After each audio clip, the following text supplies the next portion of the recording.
Bom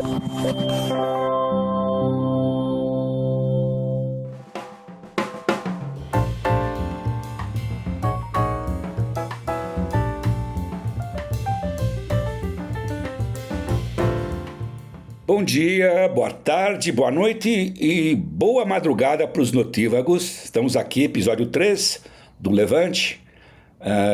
Eu aqui, Caio Blinder, depois o meu comparsa Samuel se apresenta, né? 11h38 a.m., como se diz nos Estados Unidos, horário Bom Retiro, né? E aí, Samuel, bom dia, boa tarde, boa noite, boa madrugada, onde você está? Hoje é boa tarde para mim, de Barcelona, a caminho de Israel, levando uma delegação de professores brasileiros, professores universitários, que vão conhecer um pouco da realidade de Israel, tentar desmistificar um pouco dessa imagem que os antissemitas estão tentando divulgar ao redor do mundo. E aliás, né, falando em antissemitismo, né, segunda-feira foi os 80 anos da libertação de Auschwitz, já conversamos na semana passada, né? E sempre o gaslighting, né? Muita gente aí, em toda parte, né? Lembrando o horror, que tragédia, Auschwitz, mas os novos nazistas, né? Mas Auschwitz é Gaza, sempre tem que ouvir. Quando vem o mas, uma frase, né? Deleta. Bem, falando em Gaza, Samuel, eu vou começar com uma provocação, aí se você quiser reagir ou não, fala o que você quiser. Estamos nessa primeira fase, libertação de reféns, o cessar-fogo sendo implantado, com a libertação, inclusive, de terroristas palestinos, e essas imagens bíblicas de refugiados palestinos indo do sul para o norte de Gaza. Eu vou dizer o seguinte, a guerra acabou, não tem como voltar, essa guerra acabou, sabe? Especialmente com esse deslocamento de talvez centenas de milhares de palestinos de volta para Gaza, o norte, com a destruição, né? Isso, de certa maneira, o acordo em si, sem dúvida, é um ganho estratégico para o Hamas, a libertação dos prisioneiros, essa volta dos refugiados, e nós estamos vendo o espetáculo do triunfalismo do Hamas novamente, como na libertação agora das 4 soldadas, né? Colocando as moças no palco, né? Um negócio horroroso, o teatro do terrorismo. Mas isso num contexto que, de novo, Israel teve os ganhos estratégicos no total no Oriente Médio, desde 7 de outubro, com o Líbano, com o Irã, e mesmo atrofiando o Hamas, mas o ganho estratégico, que é o ganho moral, que tinha que libertar os reféns. Essa é a minha... Subir no caixotinho para começar meu primeiro discurso. Agora a bola é tua. Ok, eu vou começar discordando de você, Caio. A guerra não terminou. Terminou uma fase... Essa guerra. Então, essa guerra não terminou. Terminou uma fase da guerra que pode trazer ainda muitas surpresas. Vamos lembrar que esse enorme fluxo de população que está indo para o norte da faixa de Gaza foi tirado de lá justamente para garantir que não haveria uma ameaça próxima da fronteira. Quando tem um movimento de 300 mil civis, com certeza tem uma infinidade de infiltrados do Hamas e da Jihad Islâmica que vão se instalar de novo na região da fronteira. Quem controla todos os pontos de passagem são egípcios e europeus. No passado isso já não funcionou quando lá atrás se estabeleceu esse tipo de controle na fronteira do Egito. E lembrando que também nós estamos num processo de negociação desse cessar-fogo. Nós não temos uma definição de como esse cessar-fogo vai terminar e qual vai ser a próxima etapa. Então está todo mundo sentado em cima do barril de pólvora esperando ele explodir. Tem pressões dentro do governo israelense. Obviamente, como você colocou muito bem, o Hamas quer mostrar que é o vencedor da guerra, e a população israelense que foi deslocada do sul do país, da fronteira da fronteira da faixa de Gaza está esperando ansiosamente um sinal de que há segurança para voltar para casa. E para completar tudo isso, eu jogo a bola para você me dizer o que o pessoal está comentando sobre a proposta do Trump de esvaziar a faixa de Gaza em vez de deixar a população voltar para o que eventualmente sobrou das suas casas. Ele é o dono do barril de pólvora, né? Literalmente, né? Ele tá com o isqueiro na mão. E ele é o barril de pólvora, né? Na verdade, né? Ele é dono e é o barril de pólvora. Eu acho o seguinte, eu vou evitar aquela coisa, mas eu não vou fazer tréplica, é bobagem, mas eu vou perder muito tempo com isso aqui. Eu vou direto à sua pergunta, e aí eu acho que eu respondo em parte a algumas observações suas. Eu aprendi uma coisa com o Trump, depois de errar muito, de ser um judeu errante, falando sobre ele. Eu levo o Trump a sério. Né? Pode ser improvisado, pode ser, assim, porra louquice da cabeça dele, mas eu levo a sério. O que ele está fazendo podem ser duas hipóteses. Primeiro é a cabeça dele de empreendedor imobiliário. Para ele é um terreno, o terreno está meio destruído, então as pessoas que moram lá têm que sair enquanto reconstrói. Sabe? É uma coisa totalmente amoral. Cabeça de, sabe, são pessoas, mas tira de lá, 1 milhão, 1,5 milhão. E tivemos algumas especulações totalmente alucinadas esses dias, que já algumas desmentidas. Vamos levar os refugiados para a Albânia, para a Indonésia. Aí tem uma conversa mais realista, obviamente Jordânia e Egito, reação imediata, não, né? O Hamas, não, né? Israel, obviamente, só quem abriu a boca foram suspeitos habituais, os ministros da extrema-direita. O Netanyahu, o que ele está fazendo? Ele provavelmente vai se encontrar com o Trump logo, talvez a semana que vem, no primeiro encontro de um dirigente estrangeiro com o Trump, carnalmente. Né? Então, uma possibilidade muito forte ter alguma coordenação entre o Trump e o Netanyahu sobre essa proposta. Ele dobrou a meta, o Trump. Ele comentou no sábado e voltou a falar na segunda-feira sobre essa proposta. Pode ser temporário, longo prazo, né? Então, o que é curioso, primeira coisa, eu vou te surpreender. Algumas partes da proposta não são absurdas. De um lado, você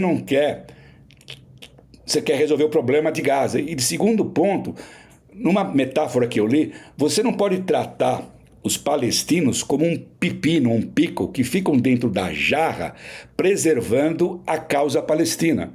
Sabe? Eles não podem ser refugiados eternos, perpétuos, como nós vimos. Então, de certa maneira, em algumas situações, tem que ter deslocamento de população. Isso acontece. Eu estou propondo limpeza étnica? Claro que não. Sabe? Tem palestinos que podem sair, se for uma coisa eventualmente voluntária. Como um projeto, é complicado. Então, parte da equação, para mim, eu acho que o Trump é genuíno, porque para ele tudo bem, deportar gente é normal. Nós estamos vendo isso que está acontecendo agora, as polêmicas que envolvem colombianos, brasileiros, ilegais e tal. Em outra parte, pode ser uma maneira de acalmar a extrema-direita israelense e dar escudo para o Netanyahu concretizar até o final esse cessar-fogo. Então, pode ser isso aqui, mas pode ser. Então, tudo uma negociação complicada e só um cara como o Trump, doido como ele é, pode vir a público e falar essas coisas sem filtro. O negócio de deslocar a população é uma coisa que a gente só vê na África, quando tem genocídio hoje em dia. Infelizmente, a última vez foram nos Balcãs, nos anos 90. São políticas implantadas por gente como quem? Stalin fazia isso com a maior desenvoltura. Os tártaros estão aqui, leva para a Ucrânia. Não sei quem está aqui, leva para outro lugar. Complicado. Eu não acho isso uma proposta efetiva para resolver o problema. Sabe? Gaza, eu acho que um dia tem que ser dos palestinos. Você não pode despopular Gaza. Mas a curto prazo não é absurdo essa conversa. Hoje, na era Trump, era Trump, tudo é conversável. Joga a bola para você.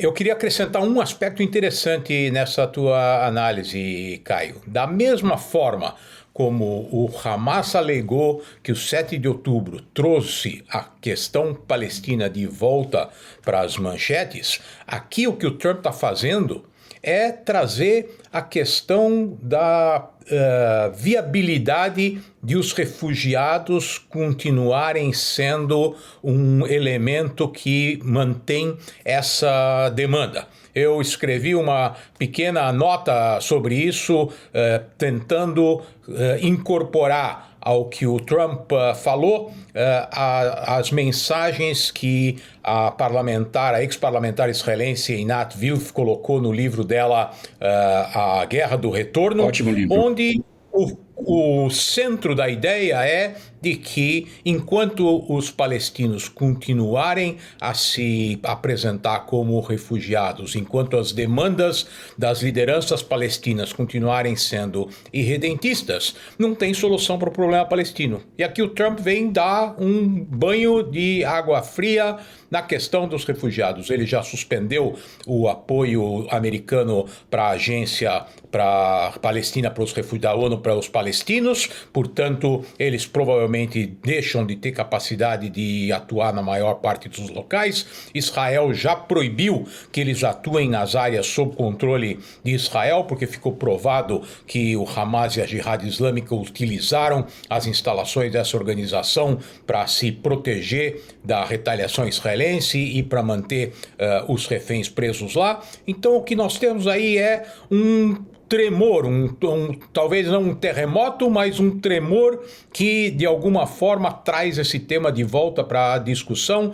Como resolver essa questão dos assim chamados refugiados palestinos, porque enquanto eles continuarem achando que são refugiados, a demanda deles é para voltar não, porque a maioria deles nunca teve em lugar nenhum a não ser lá, mas ir para as casas que foram dos seus antepassados na época em que justamente o Egito e a Jordânia, que estão sendo chamados para pagar a conta, atacaram Israel e criaram, eles sim, o problema dos refugiados. Só 2 pontos para a gente tocar a bola. Primeiro é o seguinte... Se você vê do ponto meramente estratégico, não vamos discutir o aspecto... Porque com o Trump tudo tem que ser uma discussão estratégica transacional. A ideia de você, de repente, despachar centenas de milhares de refugiados para a Jordânia, número 1, pode ser o fim da Jordânia. Você desestabiliza a Jordânia hoje em dia. Então, sendo frio, né? E segundo, obviamente, como você lembrou, se você desloca refugiados palestinos do sul para o norte de Gaza, vai ter gente infiltrada. A mesma coisa se você transfere palestinos, obviamente, para a Jordânia e, lembrando, para o Egito. O Egito hoje em dia tem uma ditadura militar, por quê? Porque eles derrubaram quem? A Irmandade Muçulmana, que é a mamãe do Hamas. A origem do Hamas é na Irmandade. Então, sabe, o Egito, fechado, sabe? Ninguém quer refugiado hoje em dia. Não é como nos períodos anteriores, quando os refugiados foram, de fato, para a Jordânia, foram para o Líbano, né? Mas, não, sabe, ninguém oferece... Por que não vão para o Catar, então, agora? Manda o Catar, manda os aviões, bota eles nos hotéis 5 estrelas e ficam lá esperando a reconstrução de Gaza. Então, em termos puramente estratégicos na região, desestabiliza. Sabe, a Jordânia é um país sempre frágil. É um milagre que a Jordânia está ali ainda. 2/3 da população da Jordânia, a gente sabe, são de origem palestina. O segundo ponto, no big picture, continua igual, sabe? Ele está negociando, Trump. Ele está negociando. Sabe? Ele não quer guerra. É o foco, a essência, tem que parar a guerra. Ele quer aquela solução dele, ele quer um acordo entre Israel e especialmente com a Arábia Saudita. Eu preciso saber a opinião da Arábia Saudita sobre tudo isso. Se faz parte de um pacotão. Nós vamos reconstruir Gaza e o que nós vamos assinar para os palestinos? E, obviamente, você tem que perguntar para os palestinos, não adianta. Eles, de alguma maneira, vão reagir, não só Hamas, como a população, etc, etc. Eu acho que tudo bem, se você... É uma ironia, né? O Trump quer mandar um monte de gente embora dos Estados Unidos, refugiados. E agora ele está pedindo que os outros países também aceitem refugiados. Há uma ironia, né, na posição dele. Eu não gosto de refugiado, mas ele está propondo que os outros países aceitem refugiados. Então, pimenta no dele, tudo bem, né? No arde. Então, esse é o ponto sobre essa questão. Ele provavelmente está chutando o balde para ver o que sai como uma alternativa que seja razoável. Mas o problema continua existindo porque não tem com quem negociar uma solução. Não adianta ameaçar a Jordânia, ameaçar o Egito, se não tem ninguém na liderança palestina que tem capacidade de eventualmente retomar qualquer tipo de negociação, de criar alguma estrutura viável. Olha o que está acontecendo na Cisjordânia na última semana. Os israelenses tiveram que entrar com força mais uma vez em Jenin, porque a própria autoridade palestina não tem capacidade de administrar o desenvolvimento do terrorismo palestino na região, e agora nós temos centenas e vamos ter milhares de terroristas condenados em Israel que estão sendo libertados e, em grande parte, transferidos para lá. A estatística mostra que entre 40% e 60% dos terroristas que são libertados voltam a praticar terrorismo e só 12% são presos novamente. Isso significa que a grande maioria continua lá inserida nessa sociedade que está praticamente destruída do ponto de vista da sua capacidade de funcionar e promovendo um aumento da tensão quando os israelenses estão olhando para essa fronteira da Cisjordânia e imaginando o tempo todo o que poderia acontecer se uma ação partisse de lá da mesma forma como partiu da faixa de Gaza em 7 de outubro.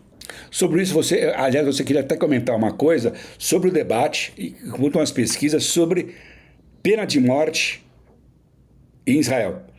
Lembrando a coisa óbvia que a única execução legal em Israel foi uma só. Você, o professor, você pode compartilhar com a gente, foi depois do julgamento do Eichmann. Exato. Então o que está acontecendo também de muito peculiar na sociedade israelense é que, principalmente, aqueles familiares das vítimas desses terroristas que estão sendo libertados estão começando a fazer pressão para que esse problema seja eliminado de uma vez por todas. Porque se nós entramos num círculo vicioso, que é o que nós estamos vendo agora, aconteceu ao longo da última década em pequenas doses, de terroristas condenados sendo libertados em troca de prisioneiros israelenses ou de cadáveres de israelenses que foram mortos. Agora nós temos isso amplificado de forma exponencial. E nós vamos ver ao longo dos próximos anos o resultado desse processo. E se nós temos um aumento no número de atentados terroristas, a maioria das pessoas não sabe quantos atentados terroristas as forças de segurança israelenses conseguem desbaratar antes que eles aconteçam. A gente só ouve sobre os atentados que efetivamente aconteceram. Então vai haver uma pressão muito grande e, portanto, começa a surgir uma pressão dentro da sociedade israelense para cortar esse problema pela raiz.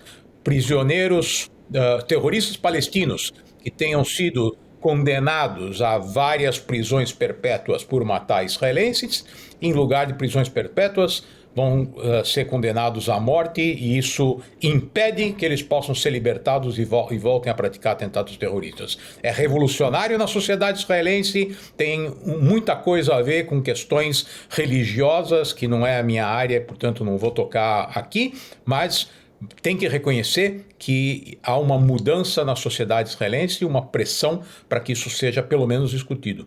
Você tem alguma noção mais quantitativa, alguma pesquisa de opinião pública ou não? Você tem alguma ideia sobre isso? Não, ainda não tem. O que nós estamos vendo são demandas desses elementos que estão ligados a vítimas e que dizem eu não quero correr o risco de a minha família sofrer novamente um impacto como esse, e a única forma de evitar que isso aconteça é eliminar esse terrorista que, se for libertado, vai voltar a praticar o terrorismo. Você falou em Cisjordânia, então, assim, para quem não está entendendo, mudando de assunto, o Judeu Errante errou a semana passada. Eu comentei que um filme, uma dor verdadeira, em português chama, que aliás eu descobri que o Stand With Us, vamos dar o jabá, promoveu a exibição do filme, né, sobre a história de dois primos que recebem uma herança da avó e vão para a Polônia, nesse campo de concentração, o Stetter, de onde eles vieram e tal. Não foi indicado como melhor filme. Eu disse que ele seria indicado para melhor filme para o Oscar. O, teve algumas indicações, mas não do prêmio. Agora, tem um filme da nossa temática que foi indicado para o Oscar como documentário, que em inglês é No Other Land, Nenhuma Outra Terra, que é um coletivo, são 2 israelenses e 2 palestinos que fazem esse filme, que é sobre a ocupação e a destruição de uma área muito específica no sul da Cisjordânia. Bem, eu vi o filme, eu não vou discutir o filme em si, óbvio, a ocupação é horrível, o exército foi lá, ele está destruindo a área para fazer como um campo de treinamento militar, para exercícios militares e tal. A minha história é o seguinte, o problema que eu vejo do filme, já vimos esse filme, como documentário, e é um pouco fora da realidade, é um filme de documentário fora da realidade. A questão de criar um Estado palestino, hoje, não está no radar, nós estamos tão longe disso, então fica uma obra de ficção, desculpa o termo forte, e o que eu acho mais complicado é o seguinte, legal, um palestino e um israelense, 2 e 2, fazendo um filme juntos, cooperação. O filme acabou um pouco na época a produção, na época do 7 de outubro, em 2023. O que eu queria fazer um filme que seria muito desafiador, tudo bem, um ativista palestino e um colono, sabe? Aí sim seria cooperação entre aspas, assim, porque você vai ver realmente uma conversa. Você vai sentir a crise. Não adianta, tudo bem, porque o israelense, de certa maneira, ele fala a língua, são ativistas políticos. Então, tudo bem, é um israelense, mas ele é aceito pelo ativista palestino. Eu quero sentir o desafio de um filme realmente com posturas divergentes sobre o problema horrível, que parece insolúvel. Fala. Deixa eu te surpreender então, Caio. Se você quiser fazer o filme, eu te levo para fazer.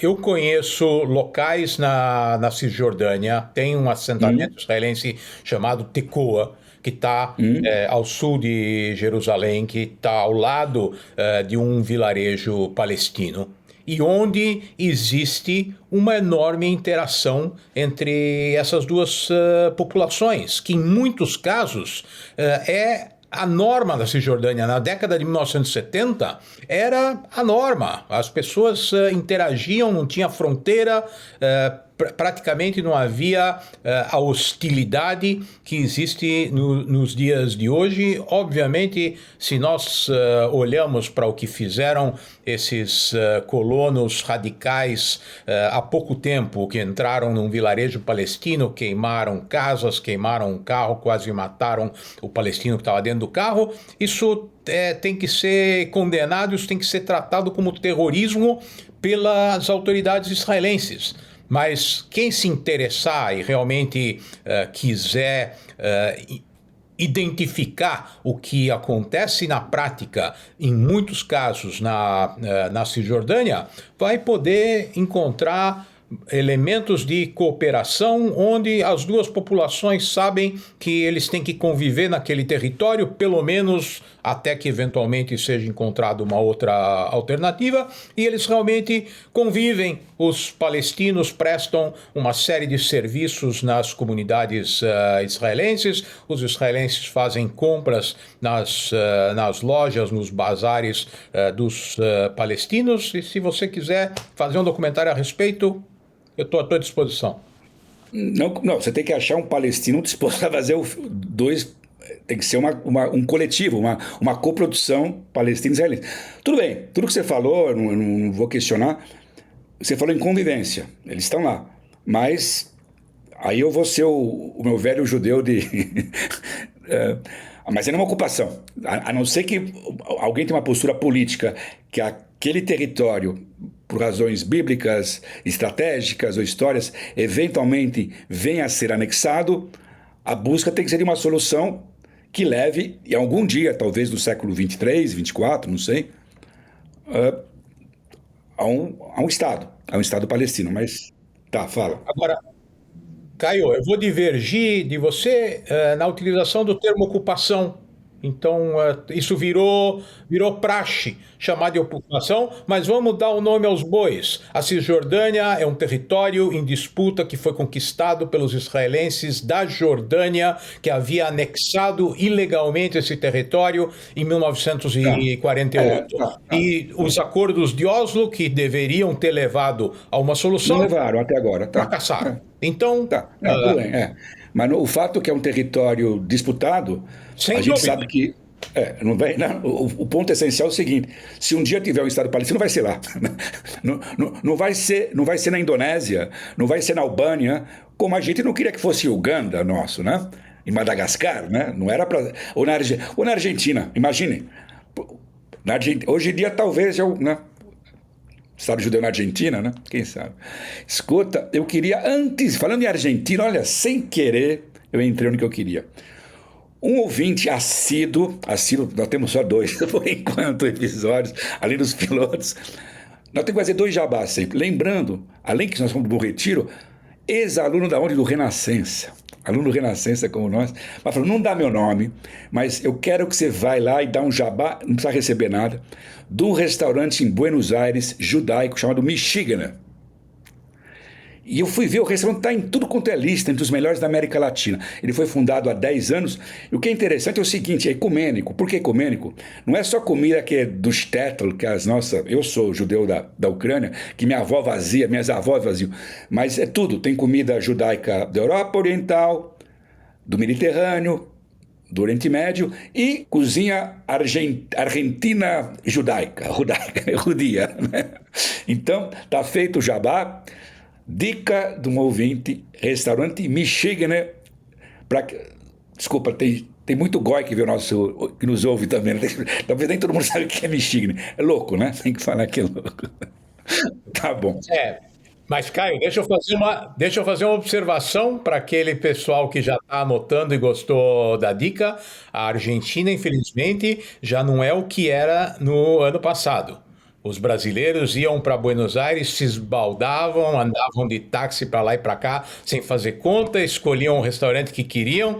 Os argentinos hoje estão vindo para o Brasil, estão indo para o Uruguai, porque a Argentina ficou cara. O Milei está resolvendo o problema macro da Argentina, mas a população está sofrendo porque os preços subiram muito e os turistas estão pagando o preço.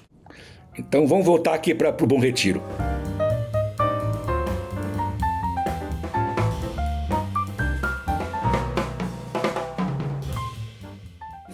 Vamos dar o prêmio. Você quer dar primeiro o bom retiro ou o mau retiro? O que você quer dar? Primeiro você. Dá o teu prêmio. O que você quiser.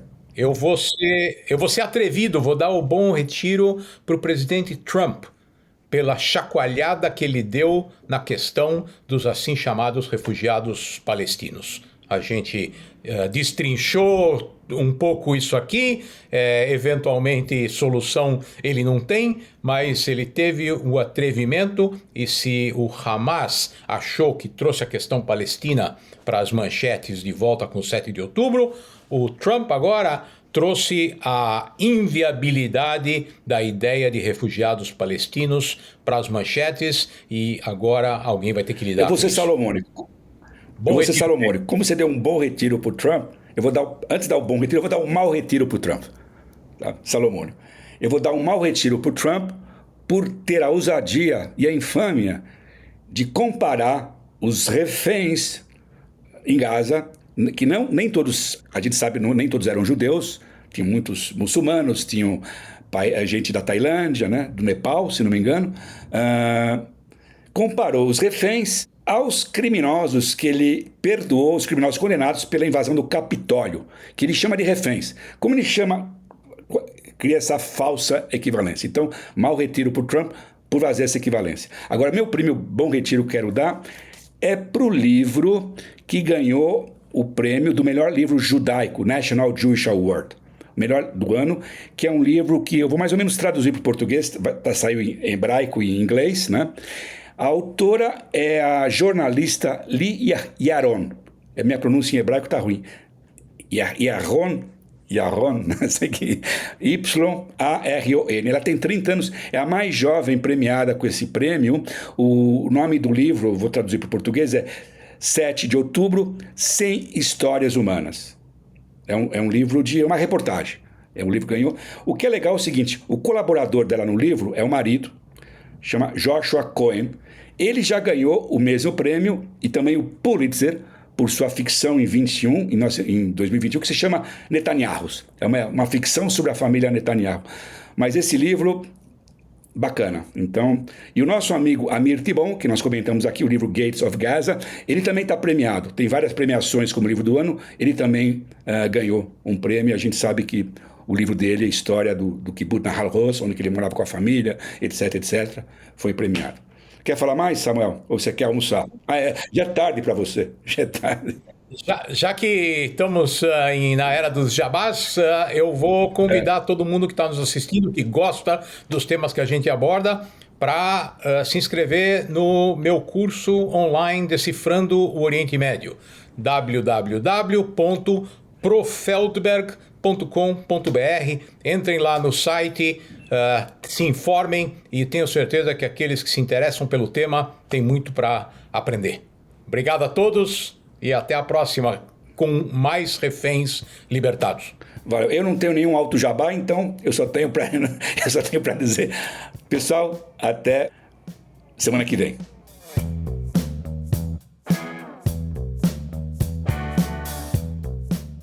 O podcast Levante é uma produção da Stand With Us Brasil.